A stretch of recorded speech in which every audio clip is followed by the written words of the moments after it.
Bismillahirrahmanirrahim. Assalamualaikum warahmatullahi wabarakatuh.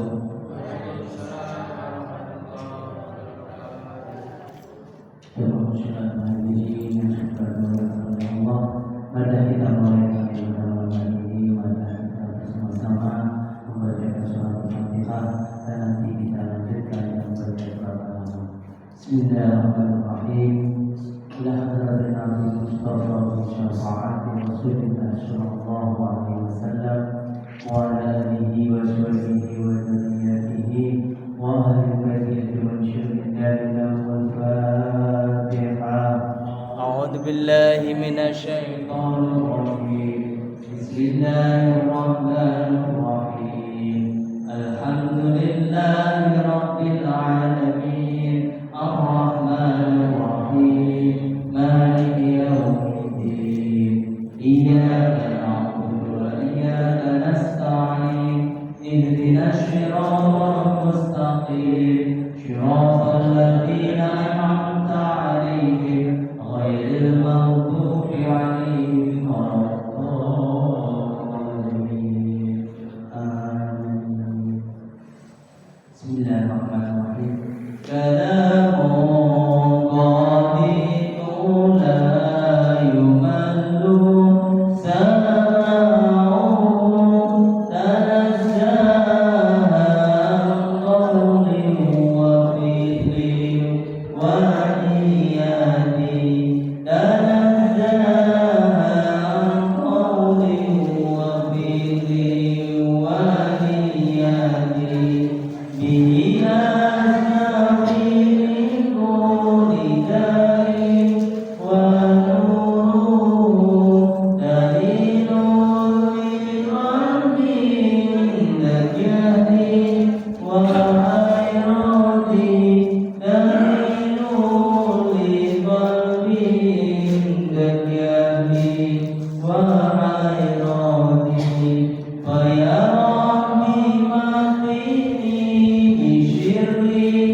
Alhamdulillahi Rabbil Alamin Ar-Rahmanir Rahim Maliki Yaumiddin Iyyaka na'budu wa iyyaka nasta'in Ihdinas siratal mustaqim Siratal ladzina an'amta 'alaihim ghairil maghdubi 'alaihim waladdallin.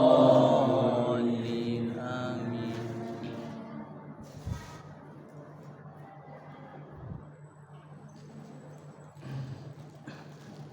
Assalamualaikum warahmatullahi wabarakatuh. Waalaikumsalam warahmatullahi wabarakatuh.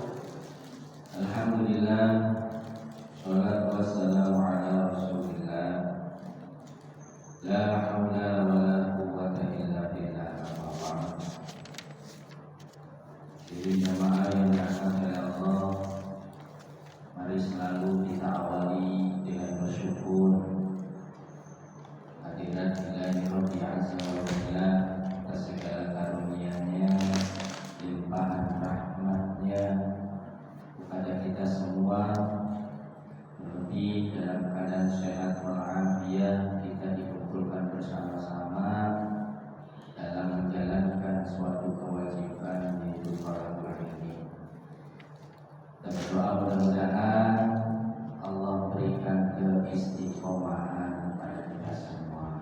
Amin. Amin ya rabbal alamin. Berikan kekuatan kepada kita semua untuk bisa terus menjalankan apa yang diperintahkan oleh Allah dan mampu menjaga dari apa yang dilarang oleh Allah.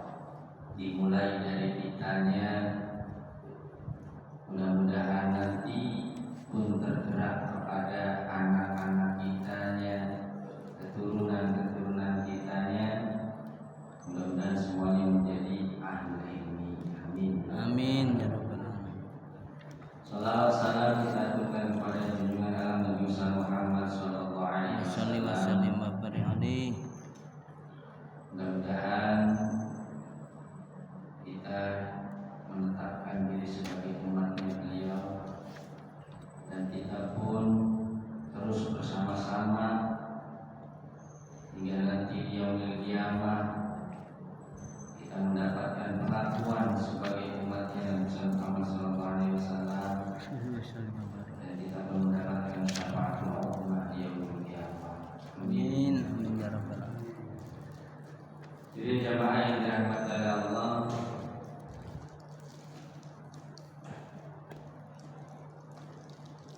dinul Islam, agama Islam, di agama yang kita jalankan syariatnya, agama yang dibawa oleh baginda Nabi Muhammad sallallahu alaihi wasallam. Shalli wa sallim wa barik. Qala ba'duhum, berkata sebagian ulama, aksaru ma yaslubu an-ni'mata minal insani taksiruhu fi syukri ala nikmatil Islam. Jadi perlu kita ketahui juga yang menjadi sebab banyaknya perkara yang bisa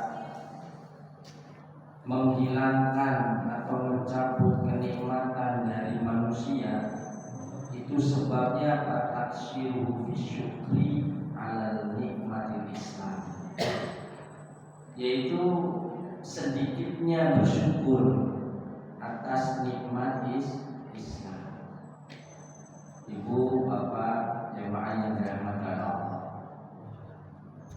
kita terlahir dari mulai kecil ya, dilahirkan ini sebagai umat Islam, sebagai orang Muslim. Apakah kita merasakan kenikmatannya sebagai seorang Muslim, sebagai seorang Islam, memeluk agama Islam? Nah, harusnya cukuplah dengan kita itu memeluk, berpegang teguh dengan agama Islam, cukup menjadi landasan suatu kebahagiaan kenikmatan bagi diri kita. Makanya banyak orang yang kemudian di sini hilang, banyak yang kehilangan nikmatnya dari manusia itu karena kurangnya bersyukur sebab nikmat Islam. Lantaran kurang harta, sehingga ada yang menawarkan entah itu dengan hartanya, ada yang menawarkan pekerjaan untuknya karena nggak punya kerjaan, karena miskin, rela meninggalkan agama, rela meninggalkan agama Islam. Banyak terjadi. Padahal Islam itu sendiri adalah kenikmatan yang sangat luar biasa bagi orang yang betul-betul beriman. Dalam Al-Quran Allah Subhanahu wa Ta'ala menegaskan sendiri, qul bi fadlillahi wa bi rahmatihi falyafrahu. Kata Allah, katakanlah wahai Muhammad, qul bi fadlillahi wa bi rahmatihi.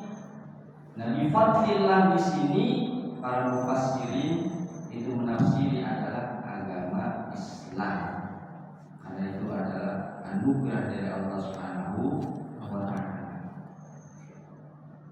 Cukup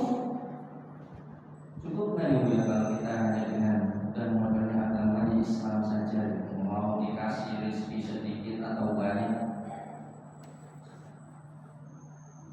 yang maunya rezeki dikit banyak Islam. Islam banyak dihiasi. Tapi perlu diketahui, cukup tadi kebahagiaan itu dengan kita ini berpegang teguh dengan agama Islam. Ibu bapak jamaah yang dirahmati Allah, Rasulullah SAW itu bersabda, Inna Allah Azza wa Jalla yu'ti ad-dunya ini man yuhibbu wa man la yuhibbu. Kata Nabi, sesungguhnya Allah Subhanahu wa Ta'ala itu yu'ti ad-dunya, memberikan dunia. Ini dunia yang bagi semua orang, bahkan sebagian orang menjadikan dunia ini sesuatu yang memang diperjuangkan, dikejar mati-matian, diusahakan sekuat tenaga untuk mendapatkan dunia. Tapi perlu kita ketahui dan mari kita sadari bahwasanya Allah Subhanahu wa Ta'ala ini memberikan dunia man yuhibbu wa man la yuhibbu. Ini diberikan kepada orang yang dicintai oleh Allah dan juga terhadap orang yang tidak dicintai oleh Allah. Artinya jemaah yang dirahmati Allah, seberapa banyak pun harta yang dimiliki tidak menjadi suatu jaminan dicintai oleh Allah. Tidak menjadi sesuatu yang patut dibanggakan berlebihan, karena meskipun dia hartanya banyak belum tentu kemudian dia dicintai oleh Allah. Di dunia Allah berikan itu kepada siapa saja.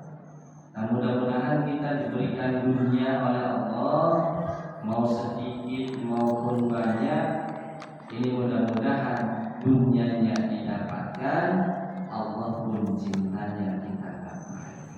Amin ya Rabbal. Amin ya Rabbal. Jadi jangan riskan karena misalkan hanya urusan dunia. Yang terpenting di sini kata Rasulullah dalam hadis tersebut, wala yu'ti ad-din illa liman ahabba. Tapi Allah Subhanahu wa Ta'ala di sini tidak memberikan ad-din agama tidak memberikan agama ini kecuali kepada orang yang dicintai oleh Allah. Diberikan agama seperti apa? Bukan hanya kemudian diberikan agama sebatas dia ya sudah agama aja gitu, agama ini Islam, tapi lantas dia tidak mengikuti, tidak menjalani apa syariat Islam itu sendiri. Makanya banyak dikatakan itu Islam zaman sekarang, innal Islam aswara illa fil lisan. Dikatakan sesungguhnya Islam itu hanya ada di lisan saja di zaman akhir. Wa amal jinanu, akan tetapi hatinya ilfaqal, sepi. Dia mengaku Islam, dia mengatakan Muslim, tapi hatinya sepi, tidak tahu sendiri apa itu Islam. Dia tidak merasakan nikmatnya ketika dia itu menjadi seorang Muslim, tidak bisa merasakan. Kalau dia sebagai seorang Muslim sendiri dia itu tidak merasakan kenikmatannya, tidak merasakan kebahagiaannya, dia sebagai orang Islam, maka bagaimana dia bisa merasakan di dalam ibadahnya, di dalam beramalnya, menjalankan syariatnya? Ya hanya sebatas ya kalau mau, kalau enggak. Demikian. Nah, jamaah yang dirahmati oleh Allah. Makanya apa? Allah di sini faman aqahu Allahu ad-din, maka barang siapa yang dia itu diberikan oleh Allah Subhanahu wa taala agama, faqad ahabbahu, maka dia orang yang dicintai oleh Allah Subhanahu wa taala. Diberikan kepahaman agama. Makanya jamaah yang dirahmati oleh Allah, kepahaman agama ini jangan hanya kemudian sebatas ya kita saja orang tua. Kita nih kumpul di sini di majelis taklim karena apa? Karena kita belajar ilmu agar kita bisa menggugah diri kita untuk semangat ibadah, agar kita bisa melaksanakan syariat Islam dengan baik, bukan hanya zahir tapi juga batin. Bahkan dengan duduk di majelis taklim menuntut ilmu sendiri itu telah menjalankan suatu kewajiban. Kalau kita sadari, kita hadir, kita duduk di sini, kenapa? Karena menjalankan suatu kewajiban yang diperintahkan oleh Allah Subhanahu wa taala, senang. Bahagia. Kenapa? Karena telah menjalankan ibadah. Karena telah melakukan ini sebagai bentuk ibadah saya. Nah, jamaah yang dirahmati oleh Allah, makanya ayo kita meminta agar kita pun mencapai tujuan bagaimana agar dicintai oleh Allah Subhanahu wa taala. Dan ternyata salah satunya bukti atau tanda Allah itu cinta, yang betul-betul cintanya, artinya bukti ini hanya diberikan khusus bagi orang yang betul-betul dia menjalani agama. Maka jamaah yang dirahmati oleh Allah, ayo tolak ukurnya di dalam kita menjalankan aktivitas itu, tolak ukurnya agama. Jadi agama ini yang pemahamannya bukan hanya agamanya saja, tapi bagaimana dia memahami agama. Dan orang yang menerapkan, yang sampai dikatakan faqad ahabbahu, kok bisa orang yang diberikan pemahaman agama, kok dia adalah orang yang dicintai oleh Allah? Karena betul-betul dia menerapkan apa pemahaman di dalam dirinya tentang agamanya, dan tolak ukurnya dalam setiap tindakannya, baik ucapannya, perbuatannya, itu landasannya adalah agama. Contohnya orang yang menerapkan tentang pemahaman agama di dalam dirinya, maka dia akan menjaga setiap perkataannya ataupun perbuatannya, kata-kata yang memang menyinggung orang lain, kata-kata yang memang kata-kata itu tidak baik diucapkan, tidak pantas. Tolak ukurnya agama, maka dia akan berpikir, oh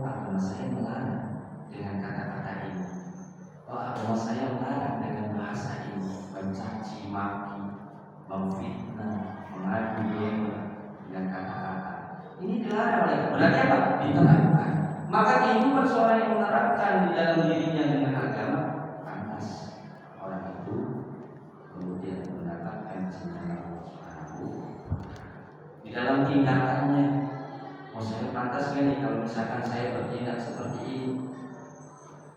Makanya pertemuan sebelumnya kita mengutip doa Nabi Daud alaihissalam. Dalam doanya 3 dipanjatkan, diantaranya itu Allahumma inni as'aluka hubbak. Dan pertemuan sebelumnya, kalau nggak salah, kalau di tempat lain, doa 3 Allahumma inni as'aluka hubbak yang dipanjatkan oleh Nabi Daud alaihissalam.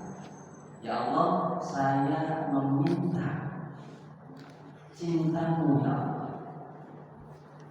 Nah kalau misalkan kita itu sudah beda Pak dorongannya, benar ya? Kalau orang itu sudah mempunyai tujuan, orang bekerja ketika punya tujuan sama bekerja hanya bekerja saja, beda kan?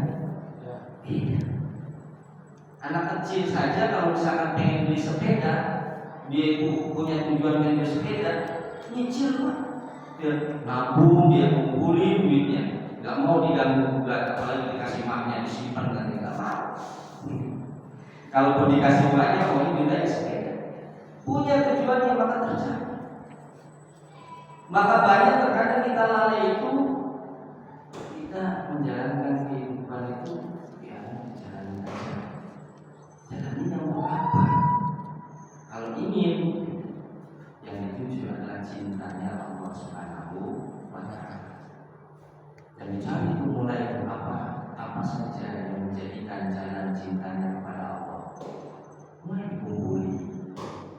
Kenapa? Karena punya tujuan yaitu menggapai cintanya Allah. Allah itu suka dengan sifat Rahman. Di antara tadi Allah itu ternyata ahabbahu faman aqallahu ad-din. Ternyata orang yang menerapkan diri dengan keagamaan, menerapkan dengan pemahaman agama di dalam dirinya, itu adalah orang yang dicintai oleh Allah. Maka mendengar itu tujuannya karena cinta Allah, ayo diterapkan. Yang sampai tidak memiliki tujuan. Jemaah yang dirahmati Allah. Makanya aksar ma yaslubu nikmat. Ayo, ini adalah kenikmatan yang besar. Bahkan kalaupun misalnya Bapak Ibu jamaah yang dirahmati Allah, ada ujian, ada cobaan, ataupun misalkan ada sesuatu yang kemudian membuat diri kita itu tidak suka, membuat diri kita tidak nyaman, bagaimana caranya? Kadang-kadang kita emosi dengan suatu keadaan, ya Pak. Terkadang kita tidak menerima dengan suatu kejadian, betul nggak? Nah, bagaimana agar kita itu kemudian ketika terjadi ujian, terjadi sesuatu yang tidak kita sukai, ada sesuatu hal yang membuat kita itu tidak nyaman, bagaimana agar itu perasaan-perasaan itu hilang dan kita tetap merasakan kenikmatan walaupun sedang terjadi sesuatu yang tidak disukai. Bagaimana caranya Pak? Caranya yaitu adalah dengan tetap mensyukuri nikmat Allah yang lain yang telah Allah berikan. Kita kadang hanya fokus dengan salah satu persoalan, ya, fokus dengan salah satu masalah. Padahal nikmat Allah yang lain masih banyak diberikan. Saya kasih gambaran. Misalnya dalam sebuah bangunan.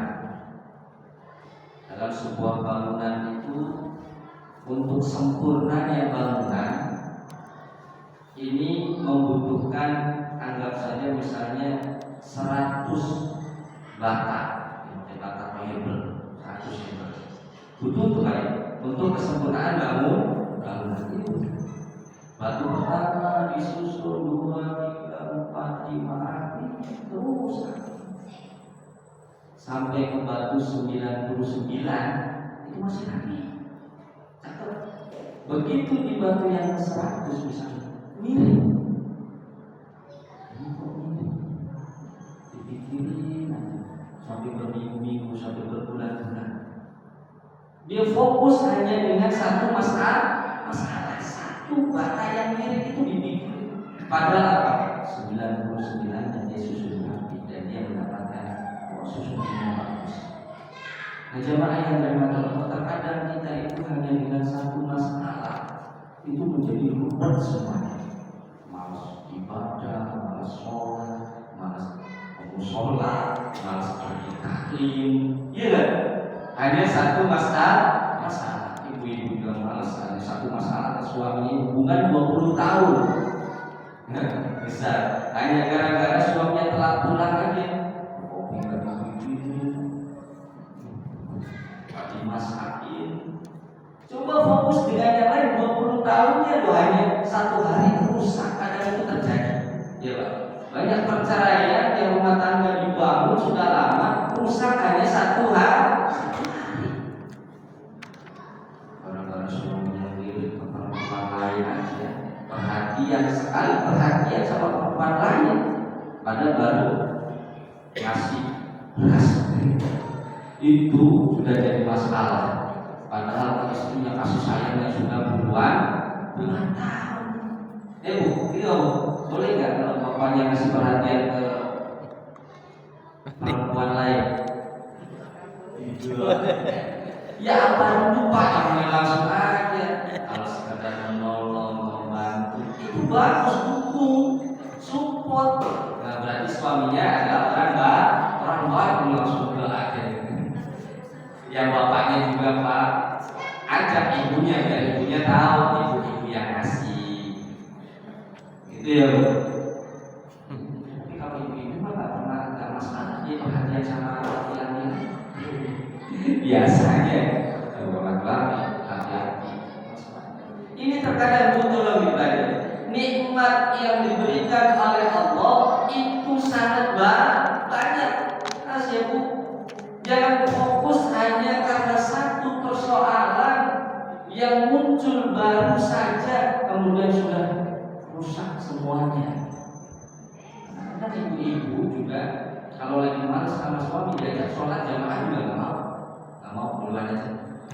Sholat nggak mau. Hanya gara-gara diajak sholat nggak mau. Bu biasanya ngaji nggak nanti aja. Bukan kopi aja yang nggak dibawain. Nggak lumayan loh. Kalau lagi kesel ibu-ibu di sini makanya ngaji itu adalah lampiaskan dengan ngaji. Bos ngaji nggak berhenti. Suaminya dikasih celah buat ngobrol. Orang nolek-nolek langsung wudhu. Mau sholat Pak jangan colek-colek, dari wudhu nanti batal wudhunya. Caranya halus. Ada lagi kesel. Sholat semalaman gak berhenti. Biar gak dicolek sama suaminya. Ya Allah, kembali. Artinya nikmat yang diberikan oleh Allah itu begitu sangat besar. Nah, kalaupun jamaah yang dirahmati oleh Allah kehilangan nikmat yang bagaimanapun, kalau masih Islam itu dipegang teguh, maka itu adalah nikmat sejatinya. Kalau sampai bawa mati. Jamaah yang dirahmati oleh Allah, karena ba'du masyayikh al-Azhar kharaja ila al-masjid famarra bi jama'atin minan nasara yuriduna anisata fa husya 'ala syekh. Jadi masyayikh al-Azhar itu kharaja ila al-masjid, keluar ke masjid. Nah, famarra bi jama'atin, ketika berjalan menuju masjid itu lewat papasan dengan jamaah minan nasoro. Tahu nasoro? Nasrani. Yuriduna al-kanisata, yang dia itu jamaah Nasrani ini menuju ke gereja. Bagusnya ada syekh, kemudian syekh ini pingsan. Falamma afaqah, kemudian ketika sadar qala tadakkartu nikmatallahi ta'ala haitsu ja'alani minal muslimina wa lam yaj'alni minan nasara. Menyebut nikmat Allah, alhamdulillah, ya. Allah telah menjadikanku golongan orang muslim, bukan menjadikan golongan orang-orang Nasrani. Yang bagi ayakula kulla yaumin. Nah, bagaimana untuk menimbulkan rasa syukur bahwasanya kita itu menjadi seorang muslim, bahwasanya kita itu beragama Islam, dan mudah-mudahan kita bisa menerapkan agama Islam itu di dalam diri kita, di dalam keseharian kita, sehingga kita bisa menggapai tadi cintanya Allah. Bagaimana caranya? Di sini katakan, yang bagi ayat yaumin, sebaiknya setiap hari yaumin ini membaca alhamdulillahi ala nikmatil Islam. Itu sebagai wujud rasa syukur kita itu mensyukuri nikmat kita sebagai seorang muslim. Gimana Pak? Alhamdulillahi ala nikmatil Islam. Catat, kalau catat ingat-ingat agar kita bisa mensyukuri. Alhamdulillahi ala nikmatil Islam. Wa kafa biha min nikmatin. Wa kafa biha min nikmatin. Artinya apa? Alhamdulillah, segala puji bagi Allah ala nikmatil Islam, atas kenikmatan sebagai hamba Allah, sebagai seorang muslim, ala nikmatil Islam. Wa kafa biha, dan cukup ya Allah, cukup dengan Islam, min nikmatin. Wa kafa biha min nikmatin. Allah apa alhamdulillahi ala nikmatil Islam wa kafa biha min nikmatin. Itu sebagai rasa syukur kita menjadi golongan orang Islam. Terus yang kedua, walhamdulillahilladzi ja'alani min ummati Muhammad. Alhamdulillahilladzi ja'alani min ummati Muhammad. Kalau susah, alhamdulillah ya Allah sebagai umat Muhammad. Makanya ibu saya itu dari kecil mengajarkan saya, kalau habis sholat itu baca alhamdulillah min ummati Muhammad. Alhamdulillah min ummati Muhammad. Itu lengkapnya ternyata ini. Alhamdulillahilladzi ja'alani min ummati Muhammad. Ya Allah, alhamdulillah segala puji bagi Allah, alladzi yang ja'alani, yang menjadikanku min ummati Muhammad, dari umat Muhammad, dari golongan umat Muhammad. Itu rasa syukur diajarkan.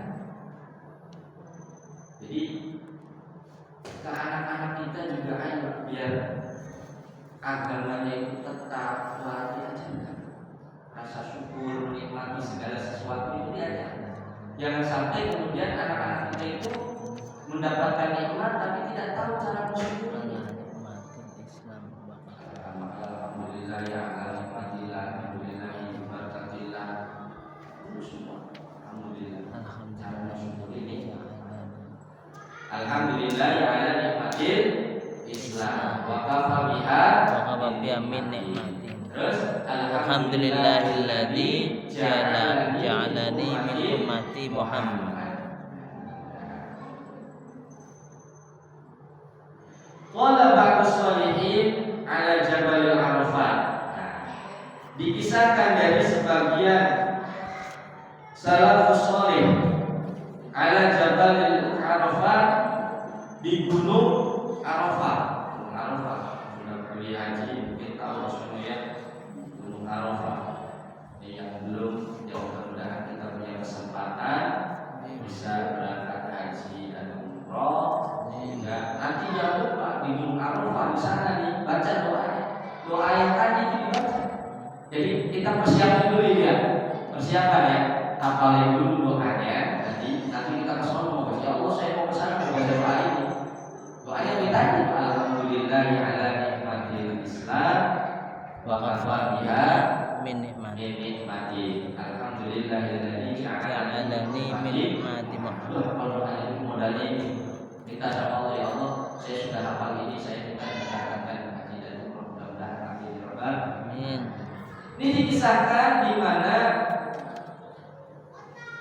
di Jabal Arafah ini berdoa, alhamdulillahi ala nikmatil Islam wa kafa biha min nikmatin. Berdoa. Falamma kana min amil qabil, dan di tahun berikutnya arada ayyakulaha ala Arafah aidan. Dia punya niat, saya mau berangkat ke haji umroh, mau ke Gunung Arafah lagi, pengen baca doa itu lagi. Sebagai wujud rasa syukurnya, pengen berdoa di Gunung Arafah di tahun berikutnya, pengen berdoa seperti itu lagi. Falamma kana fi amil qabil. Nah, fahadatha bihi hadis.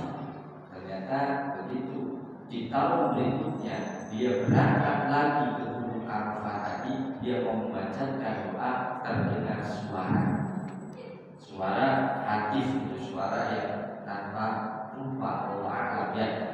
Nah, dalam bisikan atau dalam apa? Mahlan ya Abdallah, pelan-pelan wahai hamba Allah. Pelan-pelan ya, kenapa harus pelan-pelan? Bukan pelan-pelan dalam suaranya, dulu ditahan. Hatta tafrugha min kitabati sawabiha fil amil madi. Tahan sebentar. Sampai apa? Sampai selesainya di dokumen kitabati sawabi, tercatat pahalanya fi amil madi, dari tahun yang sebelumnya. Jadi jamaah yang dirahmati Allah, rasa syukur yang dipanjatkan dengan nikmat sebagai nikmat terhadap agama Islam ini sepanjang zaman ini masih ada, masih berdiri. Ini sampai tidak terhitung. Sampai tidak banyak apa hal berbeda.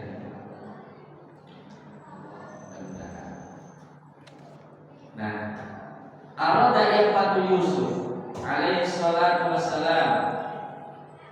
Ada kisah di mana ini sebagai pendidikan tarbiyah bagi orang tua. Sebagai orang tua nih, bapak ibu jemaah yang dirahmati Allah, kita yang sudah sama-sama menganut agama Islam, kita yang sudah berusaha berjuang untuk belajar tentang syariat Islam, kita yang lebih dulu daripada generasi anak-anak kita ya, di dalam ibadah, tata cara ibadah, cara-cara muamalah, ini sudah kita berusaha, entah memahami masing-masing seberapa, yang jelas kita sudah berusaha. Intinya mau belajar, mau di majelis bareng-bareng, berarti kan mau belajar, baik secara dohir maupun batin, kita mau belajar. Tapi sebagai orang tua, patut kita itu punya suatu kekhawatiran. Khawatirannya apa? Khawatirannya dengan generasi anak-anak kita ke depan. Sebagaimana di sini diceritakan, Nabi Yusuf dan juga siapa bapaknya Nabi Yusuf? Siapa? Ayub. Arada ikhwatu Yusuf alaihi salam ayyakulu bainahu wa baina abihi. Yang jelas diceritakan di sini Nabi Yusuf dengan ayahnya. Ketika saudaranya ini kan diceritakan kan memisahkan antara Nabi Yusuf sama Yakub itu. Ayahnya ini dipisahkan. Walakin abahu qabla ayyara wa ba'da an mata arba'una aman. Terpisah sampai lebih dari 40 tahun, dipisahkan, kemudian bermimpi di malamnya bertemu dengan malaikat maut, dengan malaikat maut. Kemudian bertanya fasalahu qailan, ya malaikat maut, hal obatta ruha Yusuf, wahai malaikat maut, apakah engkau telah mencabut ruhnya Yusuf? Ini belum bertemu. Faqala lahu malaikat maut, kemudian malaikat maut menjawab, ya bani Allah, wa ya nabi Allah, wahai nabi Allah, lam akbid ruhahu. tidak akan dicabut rohmu. Wa innallaha ta'ala yaqulu laka, dan sesungguhnya Allah telah berkata padamu ya Yakub, lan tamuta hatta yajma'a qallahu bihi, bahwasanya lan tamuta tidak akan mati engkau sampai Allah Subhanahu wa taala itu mempertemukan kamu dengan Nabi Yusuf. Di perjumpaannya Nabi Yusuf berkata kepada ayahnya, ya abati lima aksarta min husni alayya hatta abyaddat ainaka. Ayahnya Nabi Yusuf, Nabi Yakub. Ini Nabi Yakub ini kita tahu kisahnya ya. Nabi Yakub itu perpisahan dengan Nabi Yusuf itu sampai kedua matanya ini buta. Saking apanya? Saking bangetnya terus menangis, terus-terusan menangis, akhirnya sampai kedua matanya ini buta. Ini Nabi Yakub. Nah, ketika bertemu dengan Nabi Yusuf ini bertanya, wahai ayahku, mengapa kok engkau sampai begitu sedihnya perpisahan dengan Nabi Yusuf denganku? Padahal apa? Sampai kedua matamu itu buta. Awalam takun ta'lamu annallaha illam yajma'ni bika fid dunya fasawfa yajma'ni bika yaumal qiyamah. Apakah kau tidak tahu bahwasanya Allah ini kalau tidak mempertemukan aku di dunia, maka nanti Allah akan mempertemukan aku di akhirat. Bapak yang dirahmati oleh Allah, kita pengen gak kumpul keluarga ini di dunia dan di akhirat? Ingin kan ya? Setiap orang tua pasti menginginkan itu. Tapi apakah kita tidak mengkhawatirkan? Ini seorang Nabi Yakub saja ini mengkhawatirkan sampai tangis, kedua matanya sampai buta. Dijawab tadi oleh Nabi Yakub. Jadi nangisnya ini bukan sebab karena perpisahan dengan Nabi Yusuf. Karena Nabi Yusuf bilang tadi, kenapa sih sampai sedih banget? Kalau lagi dunia kita berarti akan bertemu di akhirat. Allah jawab. Nabi Yakub berkata, ya bunayya, wahai anakku, inni a'lamu dzalik. Saya tahu itu. Walakinni kuntu hazinan 'alaika khaufan an taghayyara dinal islami wa yufarriqullahu baini wa bainaka yaumal qiyamah. Jadi jamaah yang dikhawatirkan oleh Nabi Yakub berpisah dengan putranya itu bukan karena perpisahan tersebut, tapi yang dikhawatirkan oleh Nabi Yakub itu adalah sedih karena khaufan an yataghayyara dinal Islam. Khawatir Nabi Yusuf itu merubah agama Islam. Agama Islam ini ya agama tauhid yang diajarkan oleh Nabiullah Yakub alaihissalam. Khawatir. Jadi jamaah yang dirahmati Allah, kekhawatiran seorang nabi aja ya, ini poinnya untuk diri kita. Seorang nabi aja khawatir anaknya itu nanti merubah atau berubah di dalam pegangan agamanya. Apalagi kita kan. Makanya ayo kita perjuangkan kenikmatan ini, mudah-mudahan bukan hanya untuk kita tapi seterusnya untuk generasi anak-anak.